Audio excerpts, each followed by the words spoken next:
அகிலத்தின் அன்பான சொந்தங்களுக்கு இணைய வணக்கம். மீனவர் காலையினூடாக சந்தித்திருக்கின்றோம்.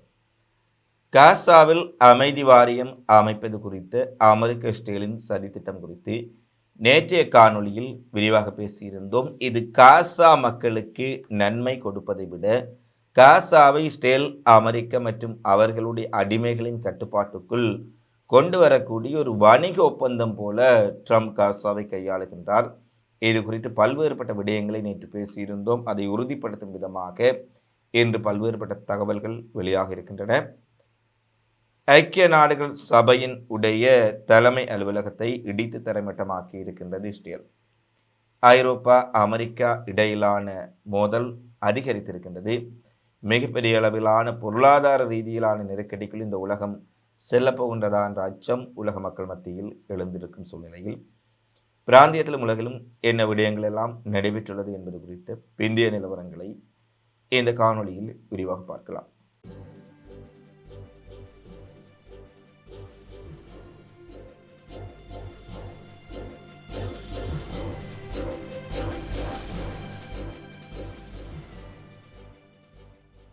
இஸ்ரேலிய இராணுவம் நேற்றைய தினம் குறிப்பாக காசாவின் பல்வேறுபட்ட பகுதிகளில் ஹெலிகாப்டர்கள், பீரங்கிகள் மூலம் மிகப்பெரிய அளவிலான ஷெல் மற்றும் ஹெலிகாப்டர்களிலிருந்து துப்பாக்கிச்சூடு நடத்தி இருக்கின்றார்கள். இது வடக்கு, மத்திய, தெற்கு காசாவில் இருக்கக்கூடிய பல பகுதிகளில் இந்த தாக்குதல் சம்பவங்கள் இடம்பெற்றிருப்பதாக அங்கிருக்கும் மக்கள் கவலை வெளியிட்டிருக்கின்றார்கள். நேற்றைய தினம் நாங்கள் குறிப்பிட்டோம், காசா அமைதி வாரியம் அமைப்பதாக இருக்கலாம், காசாவில் 2ஆம் கட்ட போர் நிறுத்தத்தை கொண்டு வருவதாக இருக்கலாம். இது குறித்து ட்ரம்பும் அவருடைய கூட்டாளிகளும் கத்தார், சவுதி, துருக்கி பேசிக் கொண்டிருக்கின்றார்கள். ஆனால் 1ஆம் கட்டத்தை இஸ்ரேல் நிறைவேற்றாமல் காசாவில் மக்களை படுகொலை செய்வதும், 1ஆம் கட்ட ஒப்பந்தத்தில் சொல்லப்பட்டபடி அங்கு மருத்துவ மற்றும் தேவைப்படக்கூடிய உதவி பொருட்கள் உள்ளே செல்லாமையும் உட்பட பல குறைபாடுகள் இருக்கின்றன. இந்த ஒப்பந்த காலத்தில் மட்டும் 280க்கு மேற்பட்ட பலஸ்தீன் மக்கள் இஸ்ரேல் ஆக்கிரமிப்பு படைகளால் கொல்லப்பட்டிருக்கின்றார்கள். இப்படியான ஒரு சூழ்நிலையில் 2ஆம் கட்டம் குறித்தும் அமைதி வாரியம் குறித்தும் இவர்கள் யாருக்கு அமைக்கப் போகின்றார்கள் என்று ஒரு மிகப்பெரிய கேள்வி. இந்த ஹமாஸ் இயக்கத்தினரும் இஸ்லாமிய ஜிகாத் இயக்கமும் இந்த விடயத்தை நிராகரித்திருக்கின்றார்கள். காசா மக்களை பாலஸ்தீன் மக்கள் தான் ஆள வேண்டும், பாலஸ்தீனத்தை யார் ஆள வேண்டும் என்பதை மேற்கு நாடுகளும் அமெரிக்காவும் இஸ்ரேலும் தீர்மானிக்க முடியாது. இங்கிருக்கக்கூடிய மக்கள், இந்த மண்ணின் மைந்தர்கள் தான் இதை தீர்மானிக்க வேண்டும். ட்ரம்பினுடைய அமைதி வாரியத்தை நாங்கள் நிராகரிக்கின்றோம் என ஹமாஸ் இயக்கமும் குறிப்பிட்டிருக்கின்றார்கள். இஸ்லாமிக் ஜிகாத், அங்கு பாலஸ்தீன் மக்களின் விடுதலை வேண்டி போராடக்கூடிய அனைத்து இயக்கங்களும் ஒருமித்த கருத்தை வெளியிட்டிருக்கின்றார்கள். இஸ்ரேல் இதை ஏற்றுக்கொண்டிருக்கின்றார்கள்.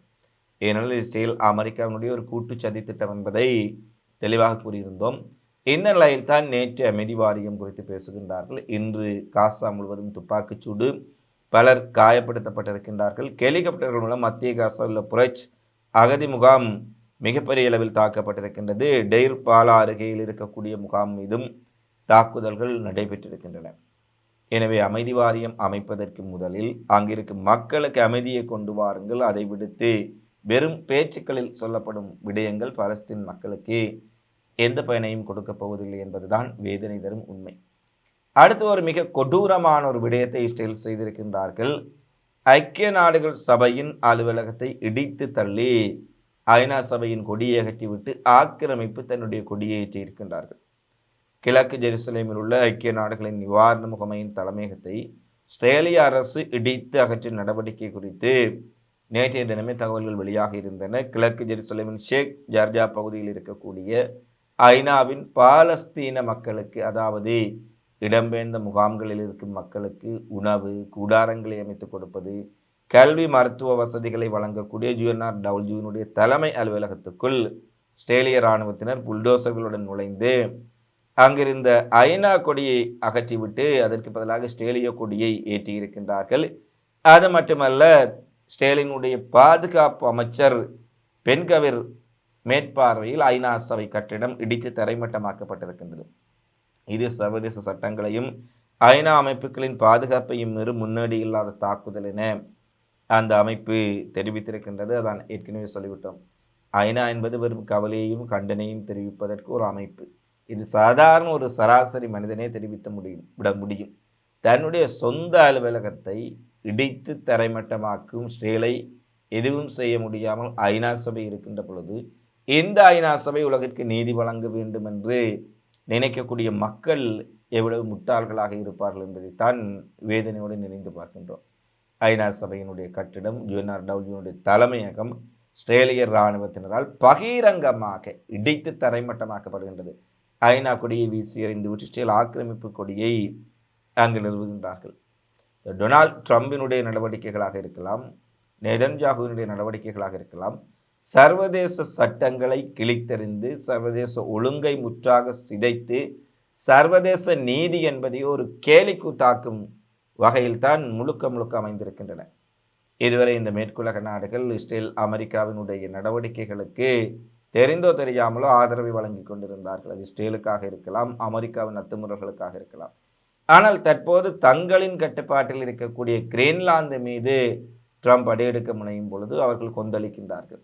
இதுவரை அனைத்து இடங்களிலும் அமெரிக்காவின் அத்துமீறல்களையும் இஸ்ரேலின் அத்துமீறல்களையும் மறைமுகமாகவோ நேரடியாகவோ ஆதரித்தவர்கள் இப்போது தங்களுடைய பிராந்தியத்துக்குள்ளேயே வந்து டென்மார்க்குள் ஒரு பிரதேசத்தை கிரீன்லாந்தை அமெரிக்கா ஆக்கிரமிக்க முற்படும் போது எதிர்த்து நிற்கின்றார்கள். இதை கர்மா என்று சொல்வதா என்னவென்று தெரியவில்லை.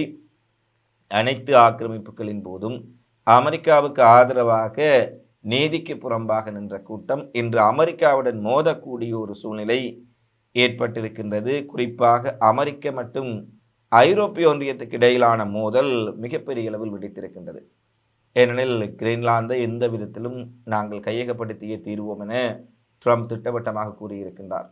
இராணுவ நடவடிக்கை மூலமாவது கிரீன்லாந்து அமெரிக்காவுடன் இணைக்கப்படும் என குறிப்பிட்டது மட்டுமல்ல, AI தொழில்நுட்பம் ஊடாக அமெரிக்க ட்ரம்ப், JD வான்ஸ், மார்க்கோ ரூபியோ போன்றவர்கள் கிரீன்லாந்தில் அமெரிக்க கொடியை ஏற்றுவது போன்ற ஒரு காணொளியையும் தன்னுடைய ரூத் சோசியல் மீடியாவில் பதிவேற்றியிருந்தார். இவை மிக பெரும் விமர்சனங்களை எழுப்பியிருந்தன. ஆனால் இந்த விமர்சனங்களுக்கு அப்பால் ஐரோப்பிய ஒன்றியம் இந்த விடயத்தில் அமெரிக்காவை எதிர்த்து ஒற்றுமையாக நிற்குமா என்பதும் ஒரு மிகப்பெரிய கேள்விக்குறி. பிரான்ஸ், ஜெர்மனி, பெல்ஜியம், ஸ்பெயின் போன்ற நாடுகள் மிக காரசாரமாக பேசினாலும் ஒரு சில நாடுகள் இலைமறை காயாக இரண்டு பக்கமும் சாராமல் நழுவும் போக்கையும் கடைபிடிக்கின்றார்கள். இந்த நிலையில்தான் அமெரிக்காவின் உடைய வரி விதிப்பு கிரீன்லாந்துக்கு ஆதரவாக, டென்மார்க்குக்கு ஆதரவாக ஐரோப்பிய ஒன்றிய நாடுகளின் முடிவுக்காக பல நாடுகளின் மீது ட்ரம்ப் 10 முதல் 25% வரியை விதித்திருக்கின்றார். இந்த சூழல் ஐரோப்பிய நாடுகளின் தலைவர்கள் சுயநலமாக இருந்தாலும் மக்கள் மத்தியில் கொதிப்பு ஏற்படுத்தி இருக்கின்றது. குறிப்பாக அமெரிக்காவுடனான வர்த்தக சூழல் குறித்து மிக முக்கியமான கட்டத்தில் அமெரிக்க ஜனாதிபதி டொனால்ட் ட்ரம்ப் மற்றும் ஐரோப்பிய நாடுகளுக்கு இடையே எட்டப்பட்ட டெர்ன்பெரி என்று சொல்லக்கூடிய மிகப்பெரிய வர்த்தக ஒப்பந்தத்தை அங்கீகரிக்கும் பணிகளை நிறுத்தி வைக்க ஐரோப்பிய நாடாளுமன்றம் திட்டமிட்டிருப்பதாக அறிவித்திருக்கின்றார்கள். இப்போது இவர்கள் அமெரிக்காவை முழுமையாக நம்பி, அமெரிக்காவின் இராணுவ தொழில்நுட்பங்களை நம்பி, அமெரிக்காவின் தகவல் தொழில்நுட்பங்களை நம்பி, அமெரிக்கா செய்யும் அத்தனை அட்டூழியங்களுக்கும் ஆதரவாக நின்றார்களோ அதுவே அவர்களுக்கும் ஒரு நாள் ஆபத்தாக அமைந்துவிடும் என்பதை இந்த கிரீன்லாந்து விவகாரம் தெளிவுபடுத்தி இருக்கின்றது. ஐரோப்பிய நாடுகள் முள்ளி பிதுங்கி போயிருக்கின்றார்கள். எவனை நாங்கள் தொடர்ச்சியாக ஆதரித்தோமோ, எந்த நாட்டை நம்பி அனைத்து நாடுகளையும் பகைத்தார்களோ இன்று அந்த நாடு அவர்களுடைய முதுகில் குத்தக்கூடிய ஒரு நிலை அமெரிக்காவினால் ஐரோப்பிய நாடுகள் மிகப்பெரிய சிக்கலை இந்த கிரீன்லாந்து விவகாரத்தில் சந்தித்திருக்கின்றார்கள் என்பதை திட்ட தெளிவாக பார்க்கக்கூடியதாக இருக்கின்றது.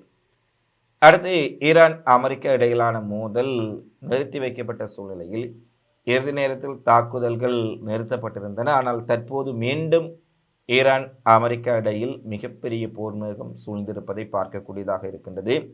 ஈரானுக்கு நெருக்கமாக, அதாவது மத்திய கிழக்கு பகுதி நோக்கி அமெரிக்காவின் விமானம் தாங்கி கப்பல்கள் ஏற்கனவே தென்சீன கடலிலிருந்து பயணத்தை ஆரம்பித்துள்ள சூழ்நிலையில் மீண்டும் அமெரிக்காவினுடைய டேங்கர் விமானங்கள், எண்ணெய் எரிபொருள் வானிலிருந்து நிரப்பக்கூடிய விமானங்கள் கத்தார் விமான நிலையத்திற்கும் மேலும் பல மத்திய கிழக்கில் இருக்கக்கூடிய விமானப்படை தளங்களுக்கும் பஹ்ரைன் விமான நிலையத்திற்கும் வந்திருப்பதான செய்திகள் வெளியாக இருக்கின்றன.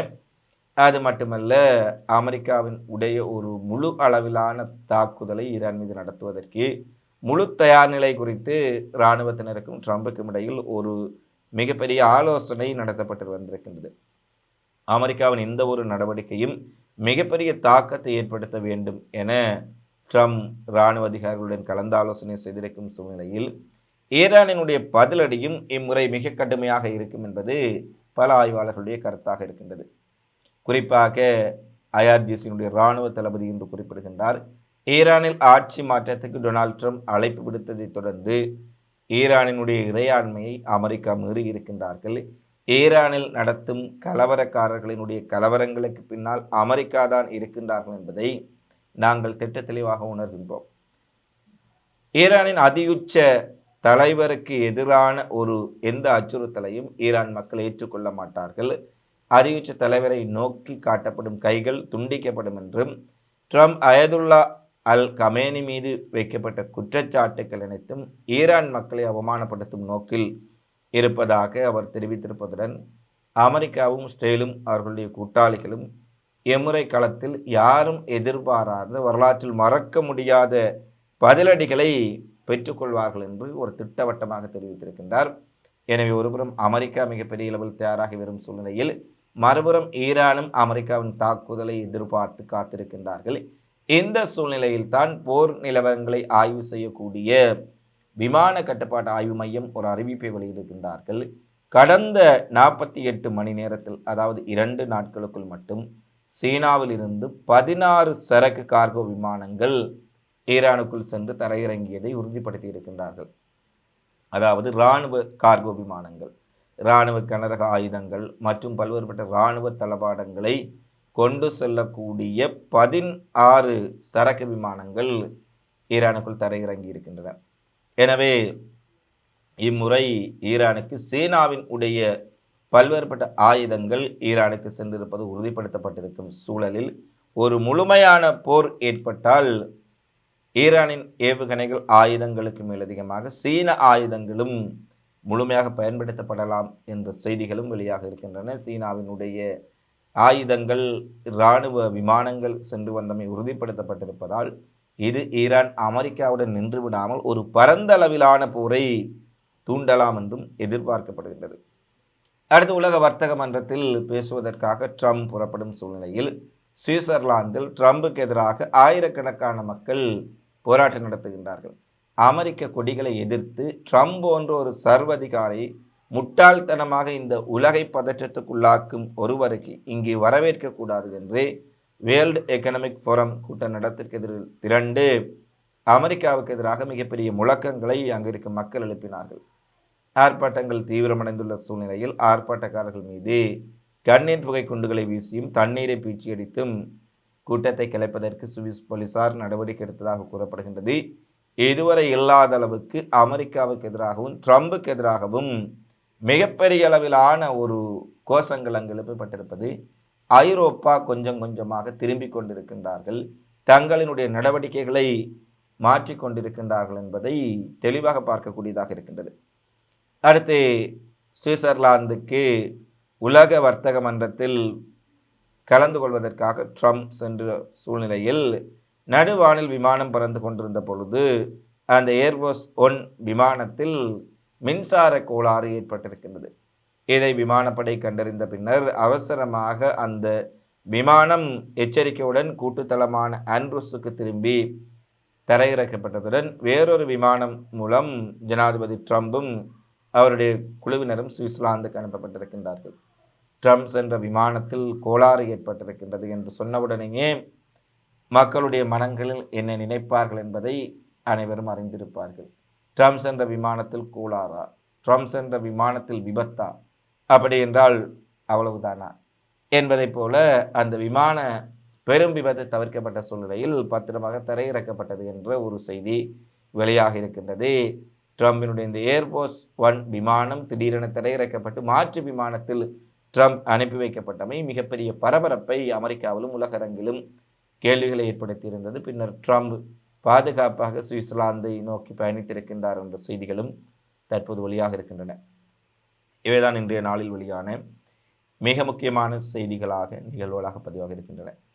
தினந்தோறும் உலகெங்கும் நடைபெறும் செய்திகளை உடனுக்குடன் அறிந்து கொள்ள அகிலத்தோடு இணைந்திருங்கள். இந்த காணொளி தொடர்பிலான உங்களது மதிப்புமிக்க கருத்துக்களை தவறாமல் கமெண்ட்ஸில் பதிவிடுங்கள். மீண்டும் அடுத்த காணொளியில் சந்திப்போம். நன்றி, வணக்கம். அகிலம் மாற்றத்திற்கான மக்கள் குரல். இந்த வீடியோ பிடிச்சிருந்தா லைக் பண்ணுங்க, கமெண்ட் பண்ணுங்க, ஷேர் பண்ணுங்க. மறக்காம கீழே இருக்க பெல் ஐகானை கிளிக் பண்ணுங்க.